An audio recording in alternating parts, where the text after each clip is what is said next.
نحمده ونستعينه ونستغفره ونؤمن به ونتوكل عليه ونعوذ بالله من شرور أنفسنا ومن سيئات أعمالنا من يهده الله فلا مضل له ومن يضلل فلا هادي له وأشهد أن لا إله إلا الله وحده لا شريك له وأشهد أن محمدا عبده ورسوله فإن أصدق الكلام كلام الله وخير الهدي هدي محمد صلى الله عليه وسلم وشر الأمور كل محدثاتها وكل محدثة بدعة وكل بدعة ضلالة وكل ضلالة في النار. أعوذ بالله السميع العليم من الشيطان الرجيم من همزه ونفخه ونفثه. بسم الله الرحمن الرحيم. يا أيها الناس اتقوا ربكم الذي خلقكم من نفس واحدة وخلق منها زوجها وبث منهما رجالا كثيرا ونساء واتقوا الله الذي تساءلون به والأرحام إن الله كان عليكم رقيبا. يا أيها الذين آمنوا اتقوا الله حق تقاته ولا تموتن إلا وأنتم مسلمون. يا أيها الذين آمنوا اتقوا الله وقولوا قولا سديدا يصلح لكم أعمالكم ويغفر لكم ذنوبكم ومن يطع الله ورسوله فقد فاز فوزا عظيما. اللهم صل على محمد وعلى آل محمد كما صليت على إبراهيم وعلى آل إبراهيم إنك حميد مجيد. اللهم بارك على محمد وعلى آل محمد كما باركت على إبراهيم وعلى آل إبراهيم إنك حميد مجيد. رب اشرح لي صدري ويسر لي أمري واحلل عقدة من لساني يفقهوا قولي. اللهم انفعني بما علمتني وعلمني ما ينفعني وزدني علما. رب زدني علما.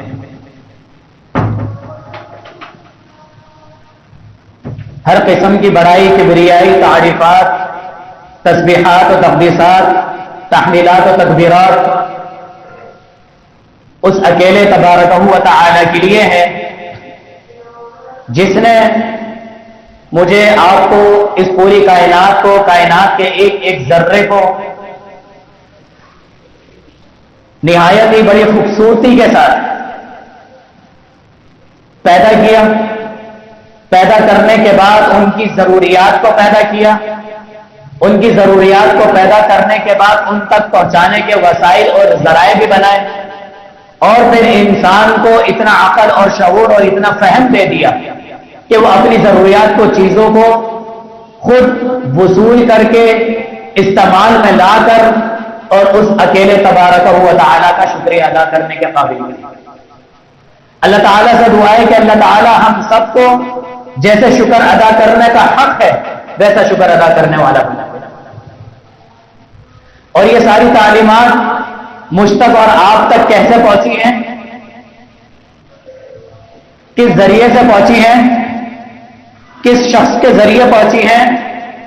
ہم سب بیشبہا طریقے سے اچھے طریقے سے جانتے ہیں کہ نبی کریم صلی اللہ علیہ وسلم نے اپنے جسم پر پتھر کھا کر گالیاں کھا کر تان و تشی سن کر برداشت کر کے مسجد میں گلیوں میں کوچوں میں باہر نکل کر اپنوں کو غیروں کو رشتہ داروں کو دعوت کا اور توحید کا سبق دے کر کئی مشکلات اٹھانے کے بعد بھی اللہ تعالیٰ کی وحی کا ایک ایک لفظ پوری ایمانداری کے ساتھ امت تک پہنچانے کا فریضہ اٹھانا ہے. اسی لیے کروڑوں اربوں درود و سلام ہو میرے اور آپ کے رہبر رہنما ساقی کوثر شافی روز جزا آمنہ کے لال تاجدار مدینہ محمد الرسول اللہ صلی اللہ علیہ وسلم کی ذات اقدس پر. مختصر حمد و ثنا کے بعد اللہ تعالیٰ سے دعا ہے کہ جو بات جو الفاظ میں لے کر آیا ہوں آپ کے سامنے حاضر ہوا ہوں اللہ تعالیٰ اپنی رحمت کے سائے میں اپنی توفیق سے بات کی باریکی کو پہلے مجھے اور پھر آپ کو سمجھنے کی، ہم سب کو اس پر عمل کرنے کی، اور جیسا شریعت کا حق ہے نہ اس میں کمی ہو نہ زیادتی ہو، ویسے آگے پہنچانے کی توفیق عطا فرمائے۔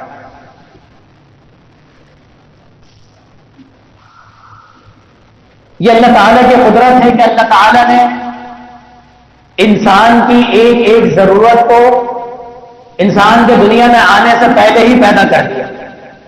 اس کی سب سے بڑی مثال انسان کے خود پیدائش ہے کہ جہاں جس جگہ جس چار دیواری کے اندر اس نے پیدا ہونا ہوتا ہے، اللہ تعالیٰ حالات اور واقعات اور مشکلات اور مسائل کے ساتھ اس کی ماں کو وہاں پہنچا دیتا ہے۔ جس جگہ جس چار دیواری میں اس شخص نے پیدا ہونا ہوتا ہے، حالات پہلے ہی میسر آ جاتے ہیں، واقعات پہلے ہی ہو جاتے ہیں۔ ہم خود اس خاتون کو اس جگہ پر، اس ہاسپٹل میں اس جگہ پر لے جاتے ہیں جہاں پر انسان کی اللہ تعالیٰ نے پیدائش لوح محفوظ میں درج کی ہوئی ہے۔ وہ یہ معلوم یہ ہوا کہ انسان کی پیدائش سے پہلے اس کی ضروریات کی چیزیں اللہ تعالیٰ پہلے ہی زمانے میں اتار دیتا ہے، اور انسان کی بیش بہا ضروریات میں جو سب سے اہم ضرورت ہے، ویسے تو سب سے اہم ضرورت جو ہے وہ انسان کا ایمان ہے، لیکن دنیا کے اعتبار سے اگر کوئی چیز اول نمبر پر آتی ہے تو وہ اس کا مال ہے۔ مال کی ضرورت انسان کو قدم قدم پر رہتی ہے، لیکن یہ مال اس اعتبار سے نہیں ہے جس اعتبار سے میں اور آپ سمجھ لیتے ہیں۔ اس کے کئی ایک حصے ہیں۔ کچھ مال تو بالکل زہر کی طرح ہوتا ہے۔ ہم آج کل نیشنل جغرافک چینل پر دیکھتے ہیں، طرح طریقے کے جانور دکھاتے ہیں، بڑا ہی خوبصورت اور اللہ تعالیٰ کی کاریگری والا ایک سانپ دکھایا جاتا ہے، دیکھنے میں بڑا خوشنما ہے وہ، لیکن اگر ہمارے قریب آ جائے تو زندگی کے نالے پڑ جاتے ہیں۔ اس لیے کہتے ہیں کہ خوشنما بدن پر نظر نہ آنا، زہر پہ نظر رکھ، تاکہ اس کی قباحتوں سے، اس کی مشکلات سے، اس سے حاصل ہونے والے نقصانات سے انسان اپنے آپ کو بچا سکے۔ یہ مال بھی کچھ اسی طریقے سے ہے۔ کچھ مال تو بالکل سانپ کی طرح ہے، جس میں رشوت خوری ہو، جس میں جھوٹ ہو، فریب ہو، مکمل طور پر سود پر مبنی کوئی بھی کاروبار ہو یا کوئی بھی کام ہو، وہ میرے اور آپ کے لیے بالکل سانپ کے زہر کی طرح ہے کہ ایک قطرہ اور دو قطرے بھی ذہن میں جسم میں چلے جائیں گے تو جسم باقی نہیں رہے گا، تڑپے گا، بے چینی ہو جائے گی، اور آخر کار تڑپ میں تکلیف کی تاب نہ لاتے ہوئے اپنی سانسیں کھو دے گا۔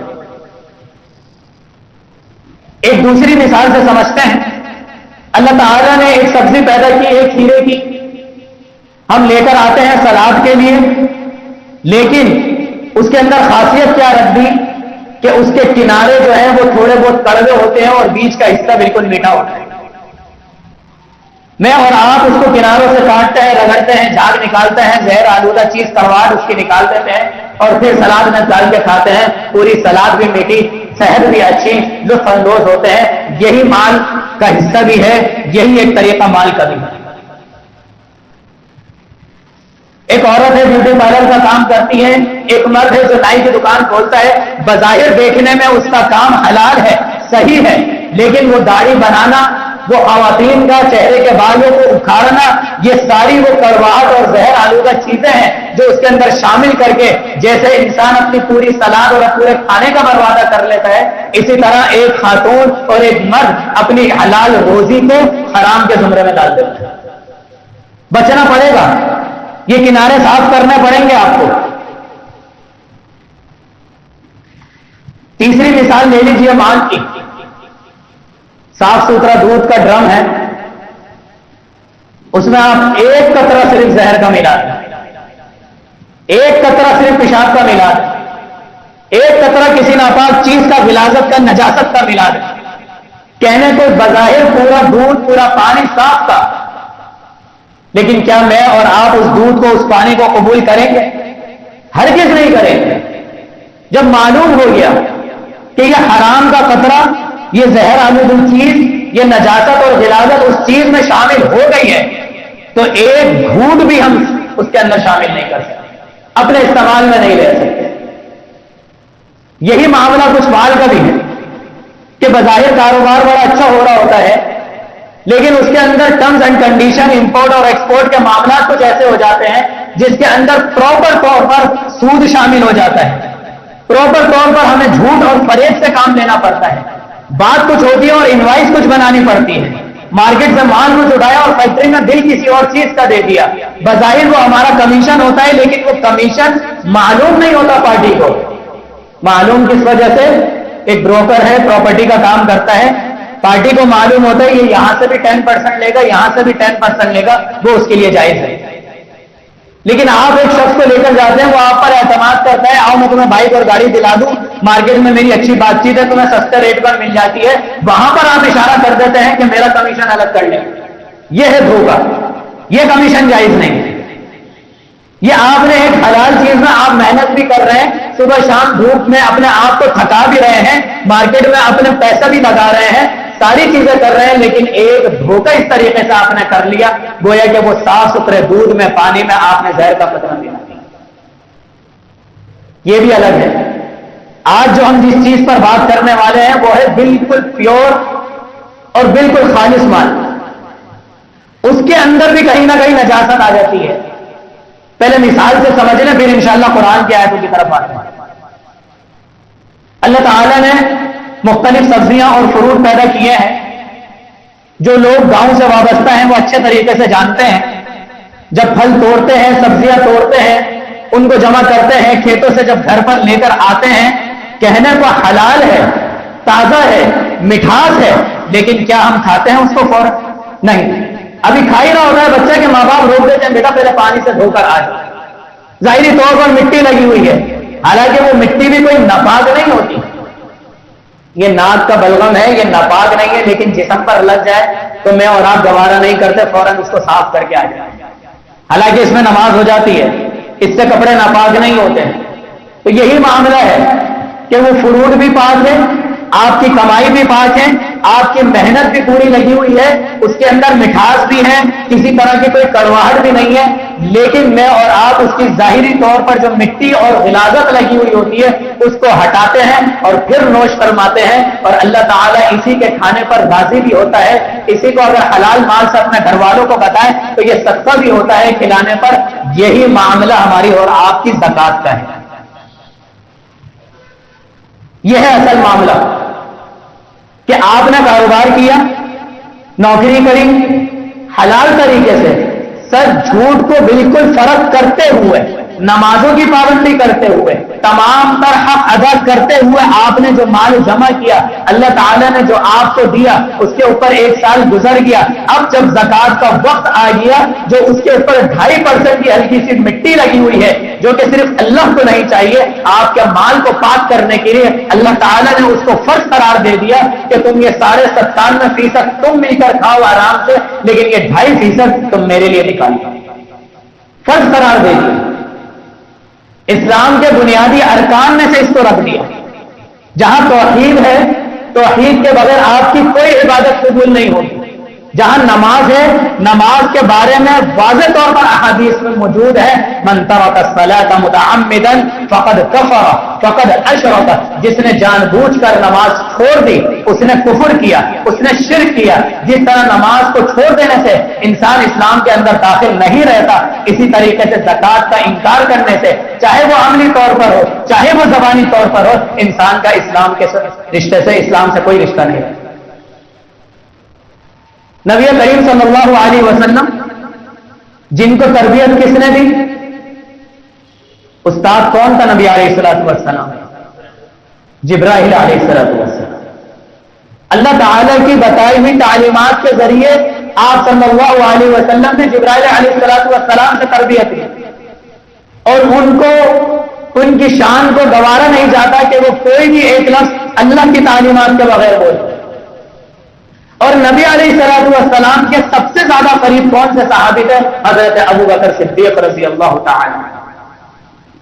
آپ صلی اللہ علیہ وسلم کے اس دنیا سے جانے کے بعد لوگوں نے جب زکات نہ دینے کا مطالبہ، جب زکات نہ دینے پر آمادہ ہو گئے، زکات سے انکار کر دیا، تو آپ نے اسلام کا بنیادی رکن سمجھتے ہوئے جانتے ہوئے آپ صلی اللہ علیہ وسلم کی تربیت یافتہ صحابہ کرام انہوں نے کہا کہ اگر تم لوگ زکات نہیں دو گے تو میں تم سے قتال کروں گا، جنگ کروں گا۔ کیوں؟ کیونکہ اسلام سے کوئی پھر واسطہ نہیں رہتا۔ یہ بنیادی رکن ہے، یہ 5 پلر ہیں، اگر ان میں سے ایک پلر بھی ہٹا دیا جائے گا تو اسلام کی بنیاد ہٹ جائے گی اور عمارت لڑکھڑا جائے گی اور پھر وہ باقی نہیں رہے گی۔ چاہے وہ شخص نماز پڑھتا ہو، توحید تو ایک ایسی عمارت ہے، ایک ایسا ستون ہے کہ جو ہٹانے سے اسی وقت انسان کافر ہو جائے۔ لیکن انسان کو سمجھا دیا جائے نماز کا معاملہ ہے، حج کا معاملہ ہے، زکات کا معاملہ ہے، فرض روزوں کا معاملہ ہے، اس کی تربیت کر دی جائے، اس کے ذہن میں ایک بات بٹھا دی جائے، پھر اس کے بعد اگر وہ انکار کرے گا تو اس کا اسلام سے کوئی رشتہ نہیں۔ یہ ہے وہ کہ جو شخص کہتا ہے میں مومن ہوں، ایمان کا دعویٰ رکھتا ہے، اللہ تعالیٰ نے یہی 18ویں سپارے کی سورت میں فرمایا ہے کہ بسم اللہ الرحمن الرحیم قد افلح المؤمنون، کامیاب تو وہی شخص ہے جو مومن ہے۔ اور پھر آگے ان کی صفات میں فرمایا والذین هم للزکاۃ فاعلون، یہ وہ لوگ ہیں جو زکاتیں ادا کرتے ہیں، زکات کو بوجھ نہیں سمجھتے۔ اور نکالا کتنا ہے اللہ تعالیٰ؟ آپ کام کر رہے ہیں، ریگولر کوئی چیز منگوا رہے ہیں، مارکیٹ سے آ رہی ہے، وہ جا رہی ہے، اس پر کچھ نہیں ہے، لیکن پورا سال ہو جانے کے بعد مکمل طور پر اکاؤنٹیبلٹی کرنے کے بعد اسٹاک کرنے کے بعد جو آپ کے پاس نکلتا ہے اس میں سے صرف 2.5% اللہ تعالیٰ نکالتا ہے۔ اور یہ زکات نام ہے تزکیے سے، پاک کرنا۔ قد افلح من زکاہا، کہ وہ شخص کامیاب ہو گیا جس نے اپنے آپ کو پاک کر لیا۔ تو مال کو پاک کرنے کے لیے یہ چیز اللہ تعالیٰ نے نکال دی، اور پھر کیا ڈائریکٹ ہم اللہ تعالیٰ کو دے دیتے ہیں؟ اللہ اکبر۔ آج کی پوری دنیا ایسا سسٹم بنانے کی تقدوں میں لگی ہوئی ہے جس سے امیری اور غریبی ختم ہو جائے۔ پوری دنیا اسی چیز میں لگی ہوئی ہے کہ کسی طریقے سے امیری اور غریبی کا فرق مٹ جائے۔ کتنے ہی جدید فائنانس سسٹم نکال لیے انہوں نے، لیکن میں اور آپ یہ بھول گئے کہ جس پروردگار نے ایک قطرے سے انسان کی شکل و صورت بنائی، اس کو کمزور پیدا کیا، اس کے اندر عقل و شعور اور طاقت بخشی، اور پھر اس کو اس قابل کیا کہ وہ معاشرے میں نکلے، اللہ تعالیٰ کی تعلیمات کو سمجھے اور طرح طرح کی چیزیں ایجاد کرے اور پھر ان کو استعمال کرے۔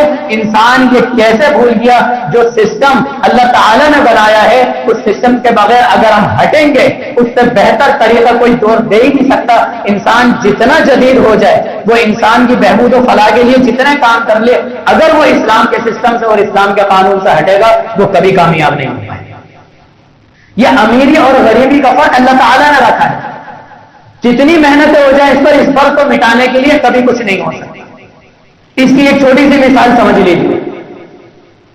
اگر ہم چاہتے ہیں یا ہم یہ سمجھتے ہیں کہ انصاف کا تو تقاضا یہ ہے ہی نہیں، اللہ تعالیٰ نے اس کو اتنا مال دے دیا، اس کو بالکل نہیں دیا، اگر ہم یہ سمجھتے ہیں کہ انصاف کا تقاضا یہ ہے تو 5 منٹ کے لیے اپنے ذہن میں تصور یہ کریں کہ پوری زمین جو اللہ تعالیٰ نے بچھائی ہے یہ بالکل سرفیز ہے اور ہموار ہے، پہاڑ نہیں ہے، گڈھے نہیں ہے، سمندر نہیں ہے، ندیاں نالے نہیں ہیں۔ اگر زمین کو بالکل فلیٹ اور سیدھا کر دیا جائے تو پانی کہاں جائے گا؟ میری اور آپ کی ٹانگیں تو ہر وقت بھیگی رہیں گی۔ ہم گھر کیسے بنائیں گے بھائی؟ یہ تمام تر چیزیں ہر وقت ہم پانی کے اندر ہی موجود رہیں گے تو پانی بہے گا کہاں؟ پانی کو لازمی ہے ڈھال چاہیے بہنے کے لیے۔ جو لوگ یہ پلستر کرتے ہیں ساری چیزیں، وہ لوگ بالکل اچھے طریقے سے جانتے ہیں کہ لیول رکھتے ہیں وہ سلوپ بنانے کے لیے کہ بالکل معمولی سا ہم نے سلوپ رکھنا ہے تاکہ پانی بہ جائے، باقی انسان کی کاریگری میں کوئی فرق نہ آئے۔ ہلکا سا سلوپ لازمی رکھتے ہیں نالی کی طرف، جو دیکھنے میں نہیں آتا نظر، لیکن پانی کے بہاؤ کے لیے ہلکا سا سلوپ ضروری ہے۔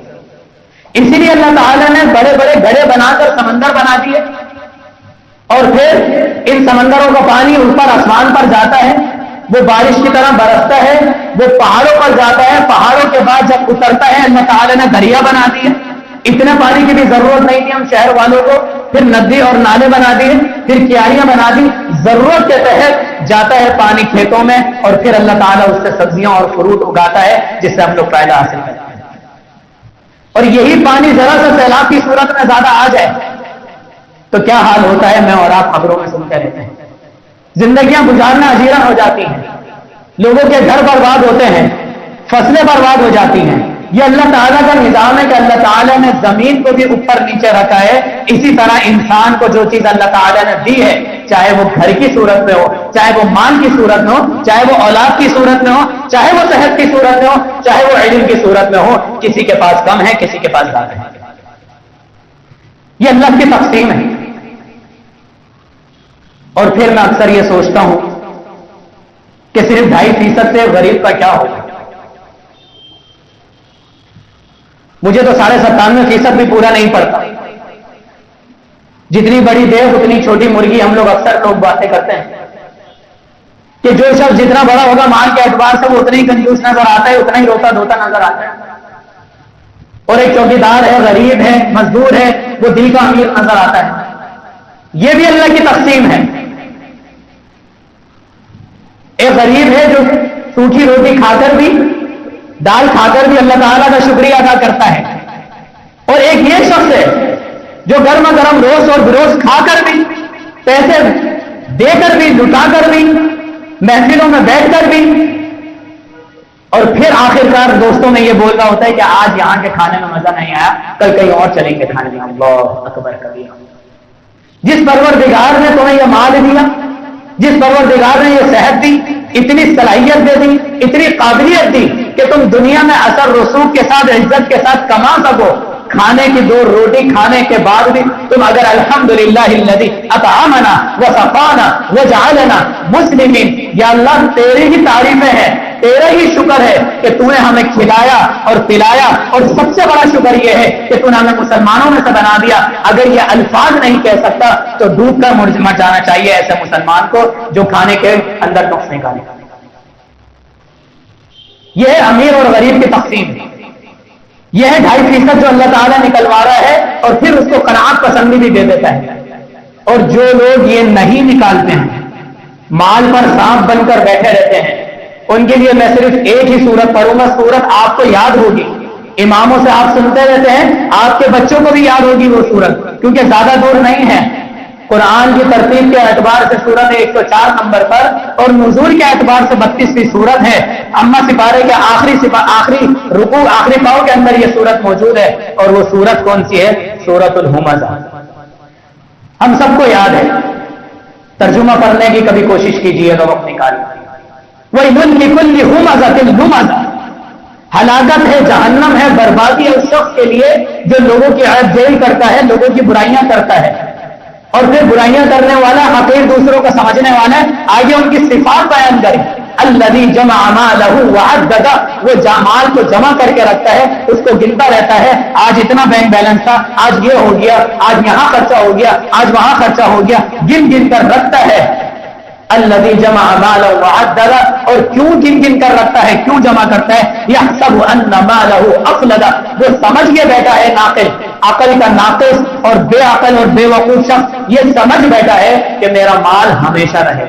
اللہ. یحسب ان، وہ سمجھتا یہ ہے، مالہ، کہ اس کا مال اخلدہ، ہمیشہ ہمیشہ کے لیے رہے، جبکہ ایسا نہیں ہے. ہم سب اچھے طریقے سے جانتے ہیں جو غریب ہو جاتا ہے نا مالدار ہونے کے بعد، پھر وہ بولتا ہے کہ مال کو جناب آنے جانے والی چیز ہے. جب وہ کسی سے اپنی ضرورت کا تقاضا کرنے جاتا ہے اور وہ نہیں دیتا، وہ بولتا ہے دیکھو کیسے مال کے پیچھے بھاگ رہے ہیں.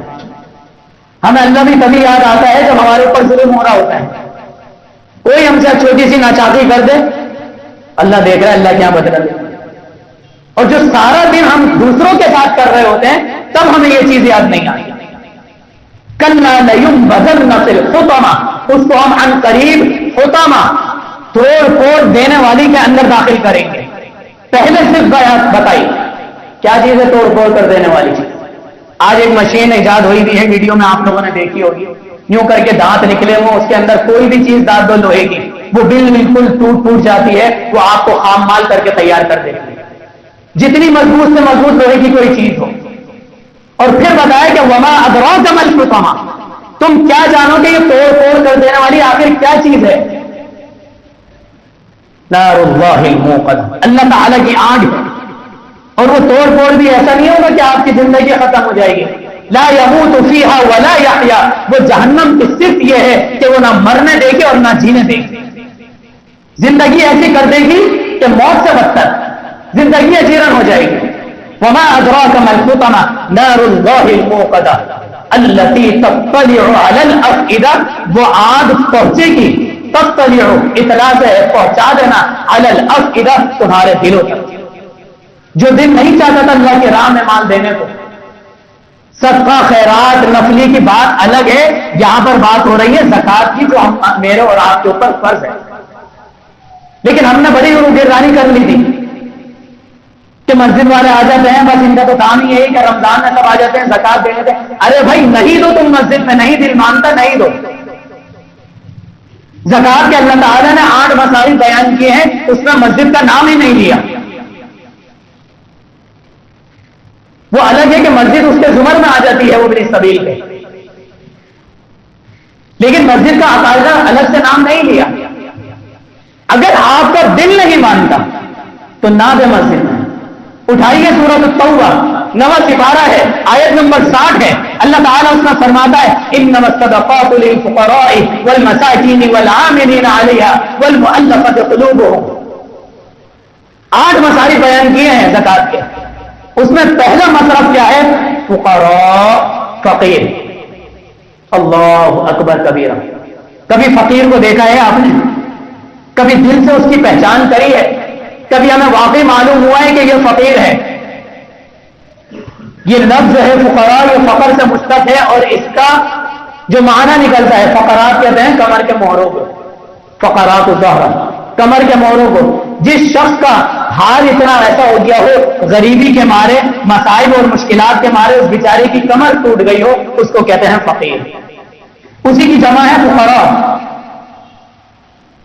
ہم نے بڑے بڑے بادشاہوں کو بھی فقیر ہوتے ہوئے دیکھا ہے.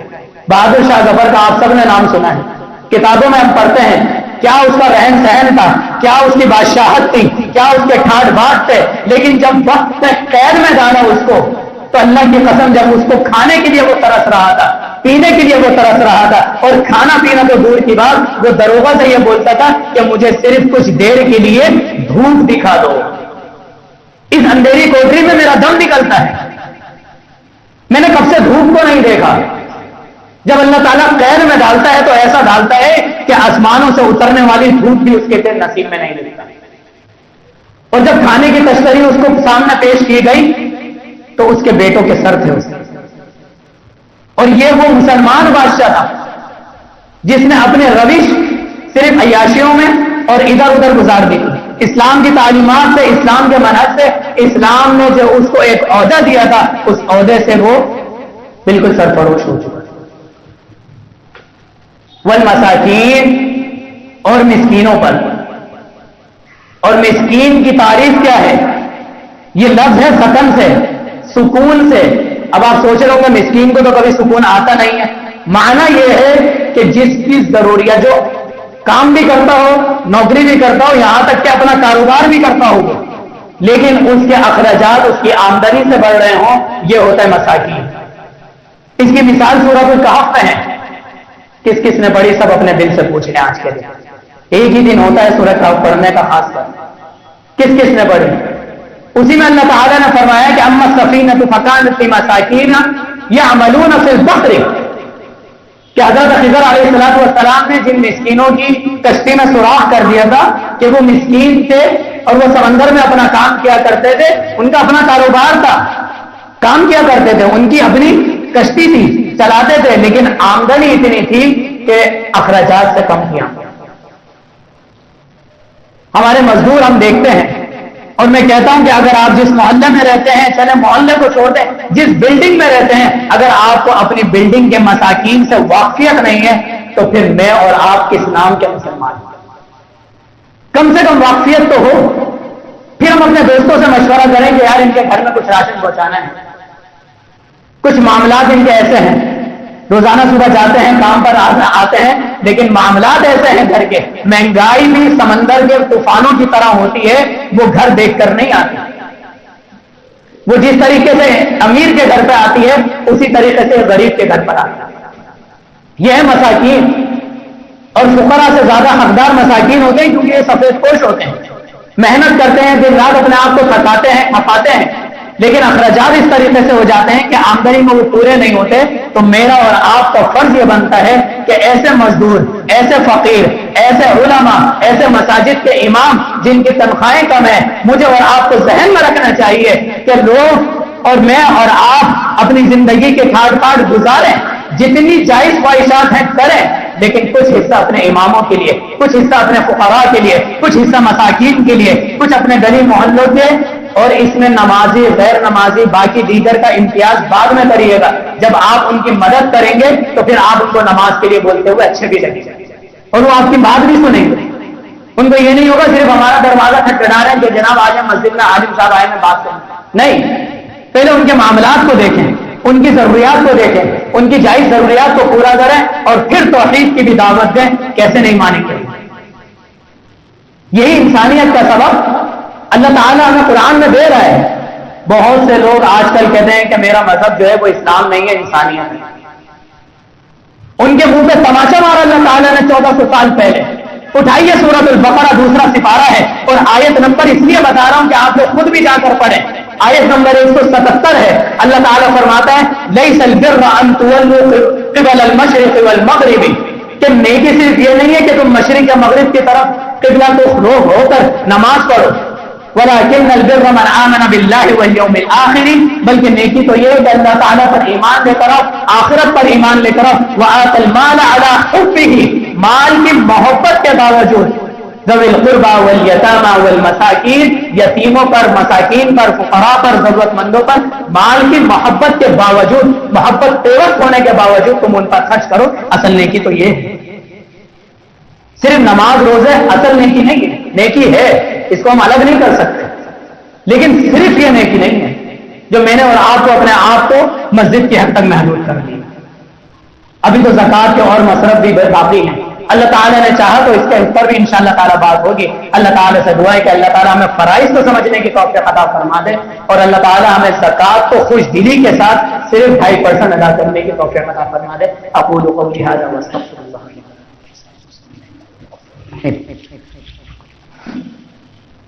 نحمده ونصلي على رسوله الكريم اما بعد، اللهم صل على محمد وعلى آل محمد كما صليت على إبراهيم وعلى آل إبراهيم إنك حميد مجيد، اللهم بارك على محمد وعلى آل محمد كما باركت على إبراهيم وعلى آل إبراهيم إنك حميد مجيد۔ اللہ تعالیٰ سے دعا ہے کہ اللہ تعالیٰ جو کچھ سنا ہے، سنایا ہے، ہم سب کو اس کو ذہن میں بٹھانے کی توفیق عطا فرمائے، اس کو آگے پہنچانے کی توفیق عطا فرمائے، اپنے لوگوں سے، رشتہ داروں سے، دوست احباب سے، گیدرنگ میں، گھروں میں، گھر سے تبلیغ شروع کریں، انشاءاللہ اللہ تعالیٰ عروج دے گا۔ یہ آپ کے سامنے جو کل کا بچہ آج یہاں کھڑے پر منبر پر کھڑے ہو کر بیان کر رہا ہے، اس نے تبلیغ ہی اپنے گھر سے شروع کری۔ یہ میں آپ کو بالکل حقیقتاً بات بتا رہا ہوں۔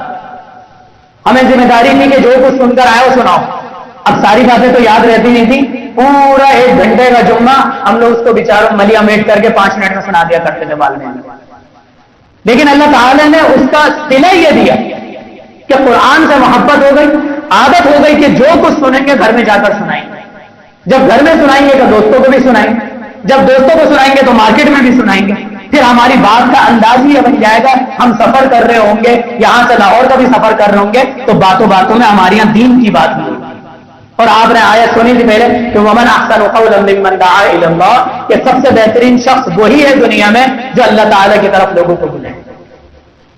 تو ضروری نہیں ہے کہ ہاتھ باندھ کر، ٹوپی پہن کر، عورتوں کو دوپٹہ پہنا کر پھر آپ نے وہ تبلیغ کرنی، وہ تھوڑی دیر کی تبلیغ ہوتی ہے، دوپٹہ اترتے ہی، ٹوپی اترتے ہی، ہاتھ کھلتے ہی ہمارا ذہن بدل جاتا ہے۔ آپ نے باتوں باتوں میں تبلیغ کرنی۔ تو اللہ تعالیٰ سے دعا ہے کہ جو کچھ سنا اور سنایا اور سمجھا ہے اللہ تعالیٰ اسے آگے پہنچانے کی توفیق عطا فرمائے۔ اور آپ نے دیکھا ہے کہ اس مسجد کا الحمدللہ سے کچھ نقشہ بدلا ہے، اس کار خیر میں جس نے ذرہ برابر بھی ساتھ دیا ہے، اور ایک بھائی نے تو انتہا بھرپور ساتھ دیا ہے، میں نام نہیں لوں گا، اللہ تعالیٰ ان کی نیکی کو قبول کرے، ان کا چھپ کر صدقہ کرنا بالکل اس طریقے سے دینا کہ ایک ہاتھ نے دیا اور دوسرے ہاتھ کو معلوم بھی نہیں ہوا، صرف ہماری کتابوں میں ان کا نام موجود ہوگا، باقی الحمدللہ پوری مسجد میں کسی کو نہیں پتا وہ کس بھائی نے دیا۔ اللہ تعالیٰ ان کا دیا ہوا اپنی بارگاہ میں منظور و قبول فرمائے، اور ہم سب کو سچے دل سے، سب کے دل سے نفلی صدقات کی پھر کسی دن ہوگا. اللہ تعالیٰ میں زکات ادا کرنے والا بنا. اور زکات ادا کرنے کا وقت صرف رمضان نہیں ہے, جب سال ہو جائے, کیونکہ موت اور زندگی کا کچھ بھروسہ نہیں, الگ سے اس کو نکال دیں اماؤنٹ کو.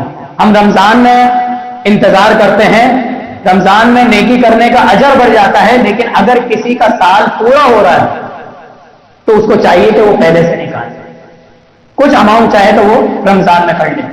اللہ تعالیٰ سے دعا ہے کہ اللہ تعالیٰ ہم سب کو فجر کی نماز کا پابند بنا دے, ہم سب کو ظاہری طور پر بھی اسلام کا لبادہ اوڑھنے کی توفیق عطا فرما دے, اور ہم سب کو باطنی طور پر بھی ایمان پر اور اسلام پر عمل پیرا ہونے کی توفیق عطا فرما دے. آپ کی بیٹی کی طبیعت ٹھیک نہیں, اللہ تعالیٰ ان کی بیٹی کو مکمل طور پر صحتیابی عطا فرما دے. جتنے مسلمان مریض صاحب فراش ہیں, جتنے مسلمان مریض بستروں پر ہیں, چاہے وہ ہاسپٹل میں ہیں چاہے وہ گھروں پر ہیں, اللہ تعالیٰ اپنی رحمت سے ان کی بیماریوں کو, ان کی صحت میں تبدیلی عطا فرما دے. اللہ تعالیٰ ہمارے تمام مرحومین جو اس دنیا سے ایمان کے ساتھ چلے گئے ہیں, ان کی قبروں کو جنت کے باغوں میں سے پاک بنا دے, ہمیں والدین کا حق ادا کرنے والا بنا دے. اللہ تعالیٰ ہمیں فجر کی نماز کا اور دیگر نمازوں کا بھی مکمل طور پر پابند بنا دے. ہمارے مالوں کو اللہ تعالیٰ پاک کر دے, جھوٹ سے, فریب سے, دھوکے بازی سے, ادھر کی بات ادھر کرنے سے, سود سے, رشوت خوری سے, ہر طرح کی مالی غلاظت سے اللہ تعالیٰ ہمارے مالوں کو پاک فرما دے, اور اللہ تعالیٰ ہماری نیکیوں کو قبول فرما دے. ربنا تقبل منا انك انت السميع العليم وتب علينا انك انت التواب الرحيم, وصلى الله تعالى على خير خلقه محمد وآله واصحابه اجمعين برحمتك يا ارحم الراحمين.